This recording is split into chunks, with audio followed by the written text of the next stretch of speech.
Hi, I'm Micah Halpern. Thank you for joining me today as I do some thinking out loud. Our first segment is called Background Briefing. The first thing I've been thinking about is Israel. Actually, news coverage of Israel. Does it surprise you to hear that most of the news that features Israel is negative? There was, for a while, a reprieve. Some good news about Israel was being reported by the media in the United States. Ironically, it was Israel's handling of the coronavirus, that crisis. COVID became a silver lining of light, but that too passed and quickly became a story of Israel, the oppressor, a favorite topic of the American media. Sometimes media silence is a good thing, even a blessing. For Israel, that day is nearly here. Let me explain. March 23rd is Election Day in Israel. That date falls right on the eve of Passover. Almost everyone who watches JBS knows that. What you do not know, and what may surprise you, is that hardly anyone in the United States knows about the Israeli election. Even people who diligently follow Israeli news don't know when the election will take place. In the recent poll amongst my friends, all of whom are fervent lovers of Israel, not one of them had the correct date for the election. Not one. They've all been to Israel too many times to count. Some have homes there, some have children in Israel, some have both, but none of them got the correct date. There has been almost no coverage of the upcoming Israeli election in the American media. In other words, the election has generated no interest. Zippo, zilch. There are, of course, reasons for the lackluster coverage. Boredom probably tops the list. Boredom coupled with oversaturation. Another Israeli election, and then another, and then another, and now this one. But the most crucial reason this election in Israel has gone almost completely uncovered in the U.S. media is because Israel and the Middle East are no longer high on the general news agenda.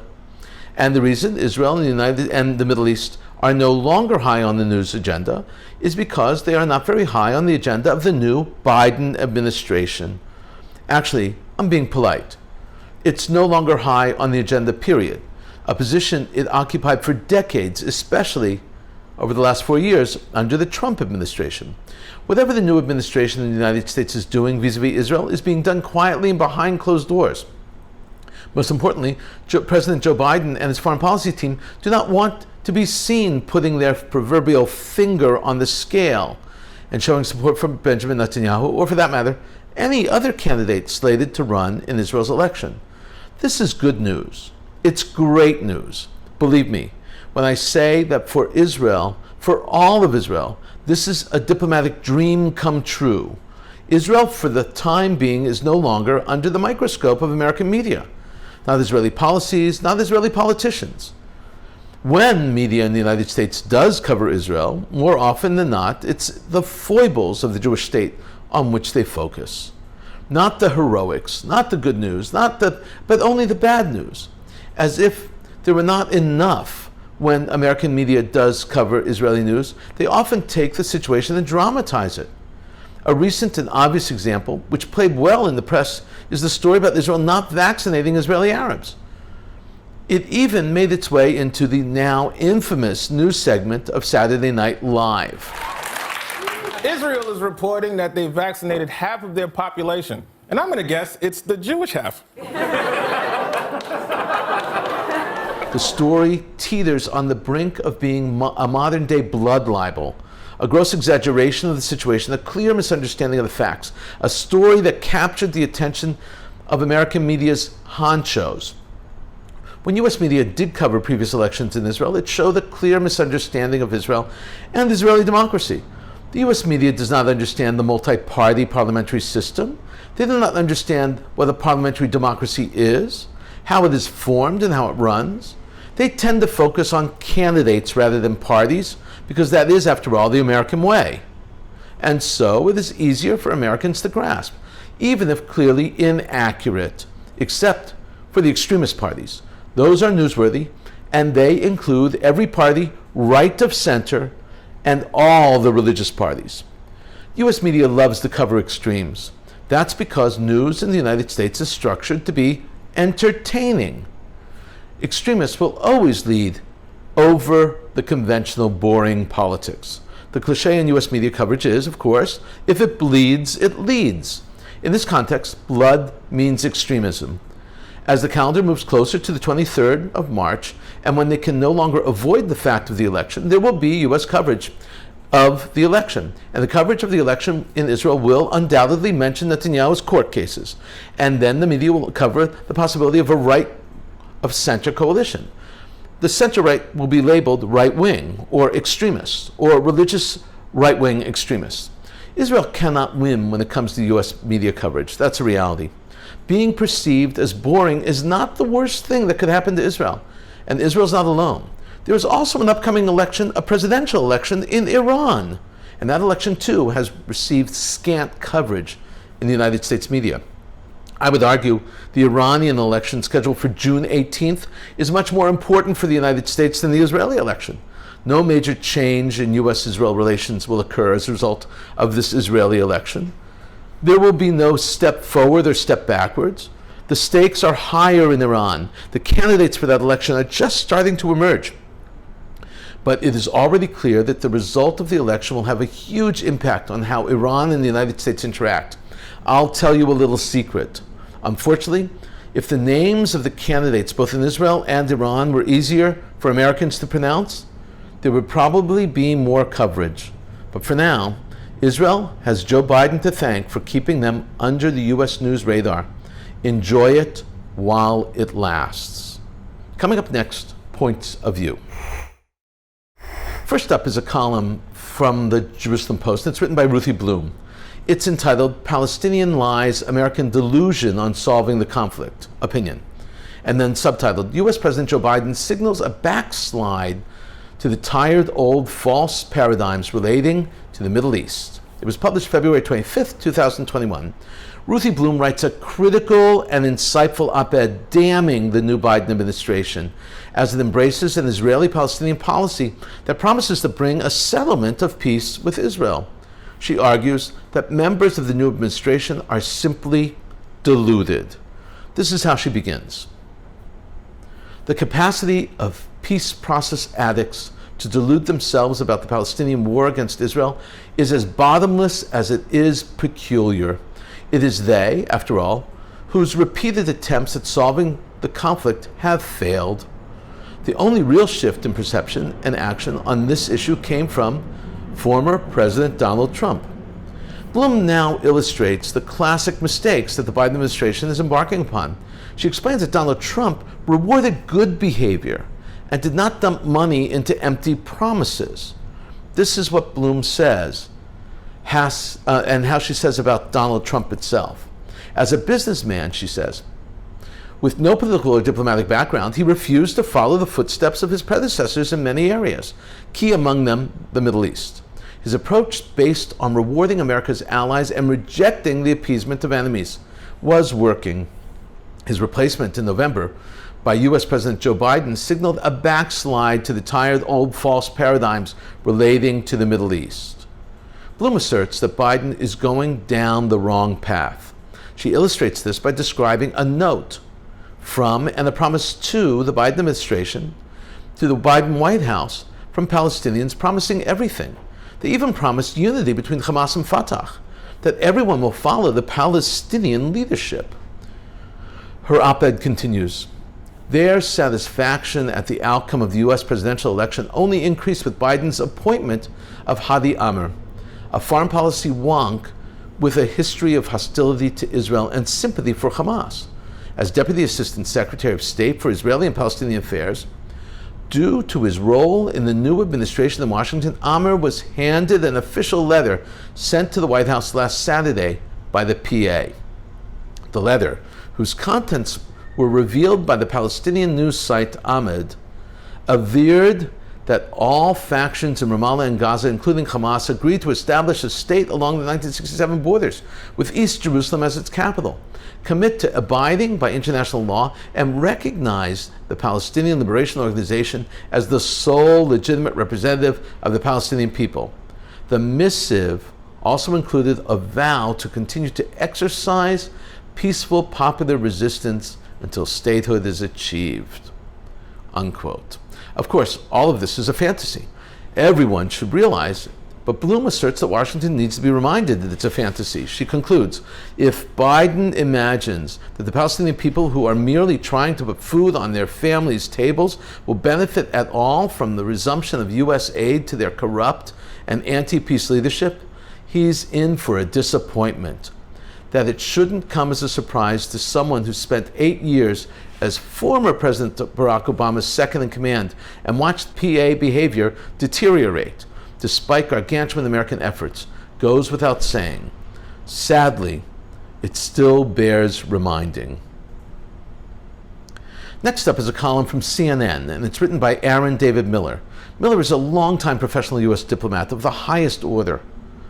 This column is entitled, Biden is Hitting the Reset Button with Israel. Remember, it's CNN, and it was published on February 15th, 2021. This is how Miller begins. Almost a month into his presidency, Joe Biden has yet to call Israeli Prime Minister Benjamin Netanyahu. At a briefing last week, White House Press Secretary Jen Psaki said the call will take place soon.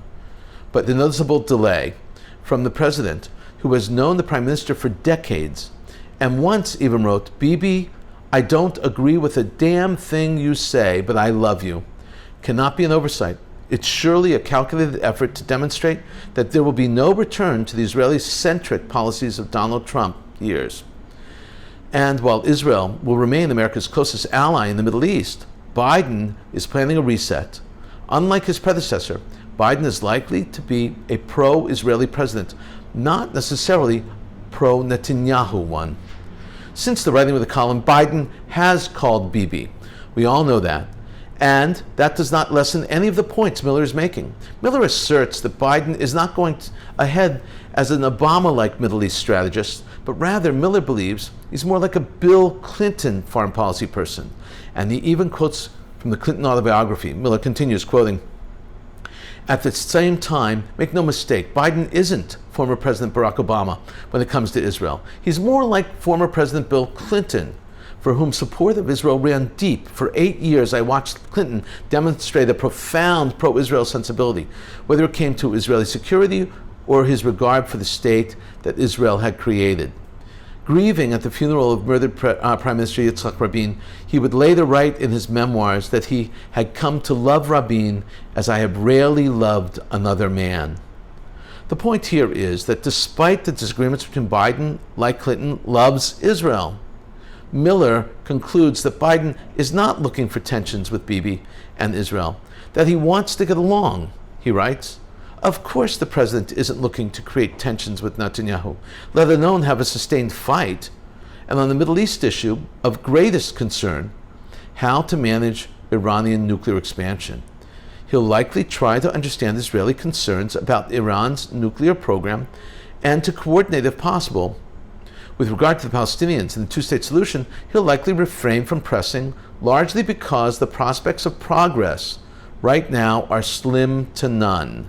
But if Netanyahu tries to undermine the president's efforts to re-engage Iran, as he did with Obama, or force his hand with major settlement expansion, let alone annexation, Biden will surely push back. The president is a believer in a strong U.S.-Israeli relationship and understands that mutual respect and reciprocity are key to seeing it thrive.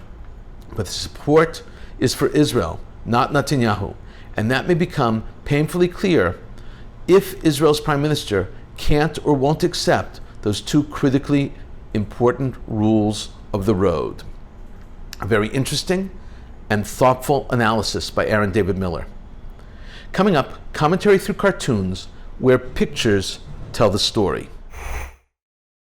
I want to show you six cartoons and memes today.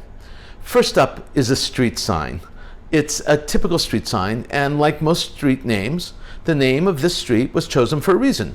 Street names are like original messages. For example, when you are in Concord, Massachusetts, traveling to Lexington, Massachusetts, you travel on Lexington Street.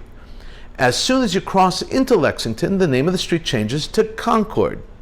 The name of the street is Over Yonder Lane. The caption reads, "Found it." Very cute. Next up is a play on the famous biblical verse from Psalms. Yea, though I walk through the valley of the shadow of death, I fear no evil. A chicken is standing in the parking lot of KFC. Now that's funny. Now we have a perfect understanding of sarcasm, and sarcasm is one of those spectacular concepts that's hard sometimes to catch, and people don't really understand it very often. It looks like it's from a 1950s women's magazine. A woman is speaking and she says, "I love sarcasm. It's like punching someone in the face, but with words." Next up is a cartoon about waiting in line. I love math, and you'll really understand this if you love math also. A large group of people is walking in a straight line and on at an angle. They turn a 90-degree angle, and one person is seen walking along the middle. The caption reads, there goes the Pythagoras guy. Of course, the hypotenuse is always shorter than the angle. Here's a very funny take on a weapon that has been used for thousands of years. It's called a foot spike. It's a type of star dagger that armies put in the ground. And when the invader comes, they step on it and it shoots through the shoe into their foot, or their sandal into their foot. Look at the last example. It's a piece of Lego. Lego, when stepped on, is truly a foot spike. If anyone has ever stepped on a piece of Lego barefoot, you know how painful that can be. Last cartoon is a statement about our perceptions of modern social media. The first frame reads, Facebook cover photo. It bears absolutely no resemblance to the actual photo. Truth can be often and often is reshaped and edited. The images we are shown do not always reflect reality. In a moment, my own perspective and a few predictions. It's important to monitor the activities of leaders of allied countries as well as enemies, not just their actions and not just our enemies itself also. Their travel, their health are very telling. Saudi Arabia's Crown Prince Mohammed bin Salman is recovering from a successful surgical operation.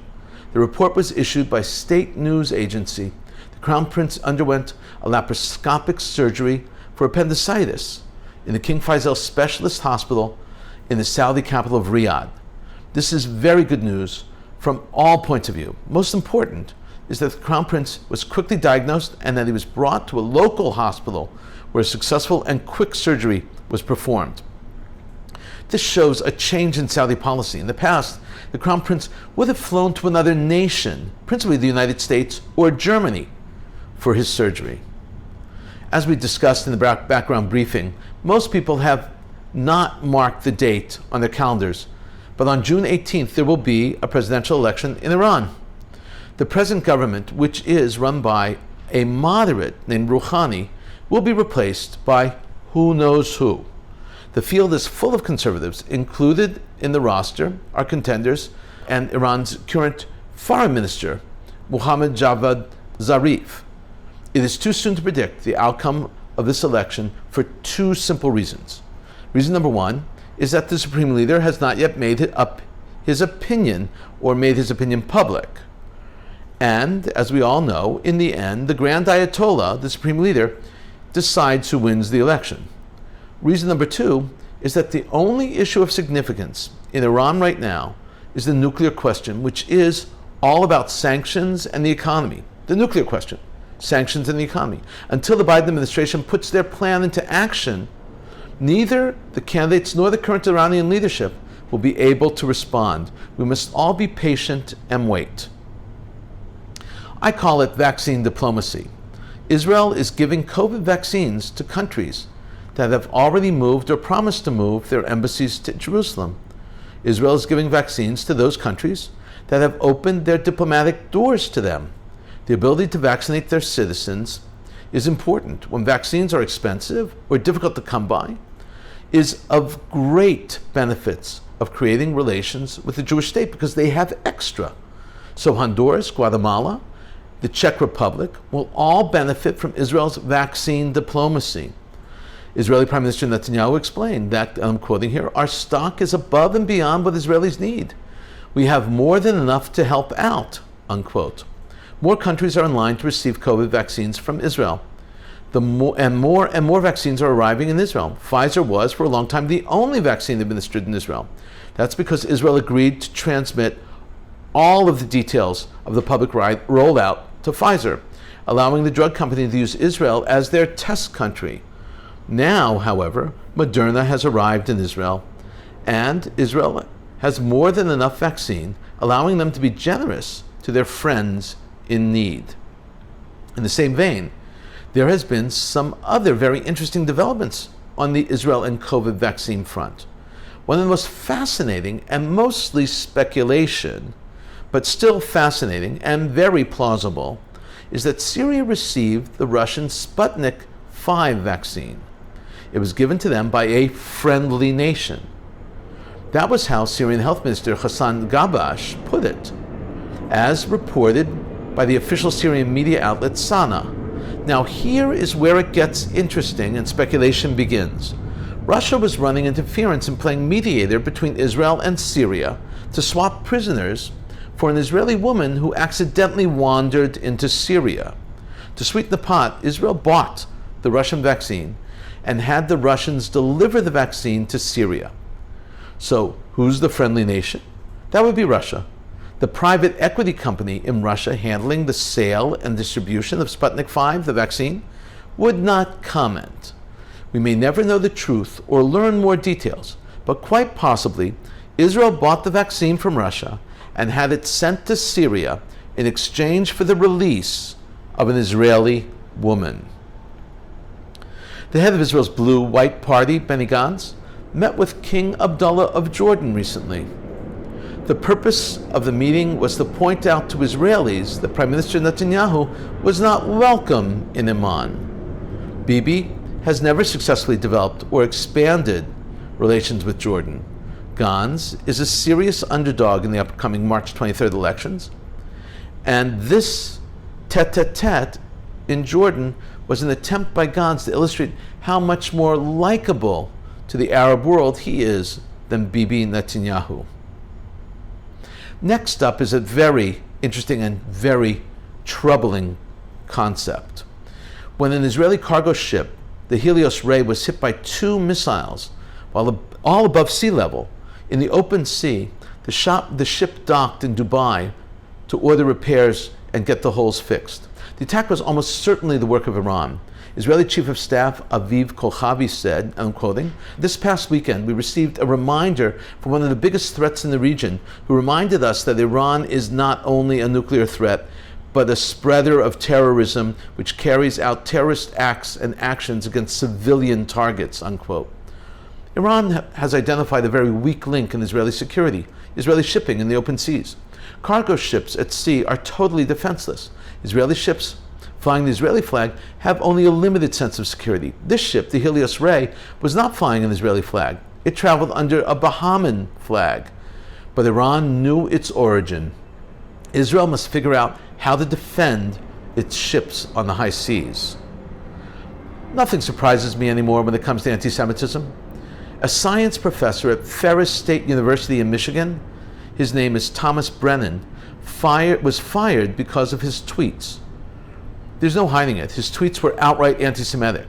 The Torch, which is the university student newspaper at Ferris State, printed a screenshot of one of his tweets. It read, "COVID-19 is another Jewish revolution." At the time, the university's president, David Eisler, said the school was shocked and outraged by these tweets. He added that the tweets were extremely offensive and run counter to the values of our university and our commitment to diversity, equity, and inclusion. In November, Brennan was placed on administrative leave until an investigation was concluded. As a defense, Brennan explained that he thought there were people invading his body and mind. He claims that he was not in control when he wrote these tweets. It's sad, but it's anti-Semitism. We've been thinking out loud about a lot today. Now that you know what I've been thinking, let me know what you're thinking. Email me at micah@jbstv.org. Tweet me at Micah Halpern. Tell me what you think. Before we end, let me leave you with one piquante piece of information. We speak a lot about war, friends, enemies, colleagues, allies. It's worth understanding that Judaism has a very detailed understanding of war. It is that understanding that actually informed Western concepts of war also. Michael Walzer writes the magnum opus of understanding war, in the modern world at least, in the spectacular and readable work entitled Just and Unjust Wars. Judaism has an ethical set of rules for war. These rules come from the Bible and from the Talmud. They are best described by Maimonides, known as the Rambam, Rabbi Moshe ben Maimon, in his work known as the Mishnah Torah. At the very end of his work, the Mishnah Torah, in his chapter on the laws of kings, Maimonides walks the student through the basic rules of Jewish war. We do not have time to review the entire chapter here and now. That would be a full semester's course. However, the Rambam brings the biblical rule that when you besiege or encircle a city or an enemy, you leave an opening for people to escape. The rationale is clear, that those who do not want to fight and die live and run away. There is no reason for senseless killing. That is the reason why terms of surrender are offered before. Human life is valuable. The lives of your soldiers have value, and the lives of your enemy have value. That is a Jewish value. Thank you for thinking out loud with me, Micah Halpern. Let's think out loud again next week on JBS.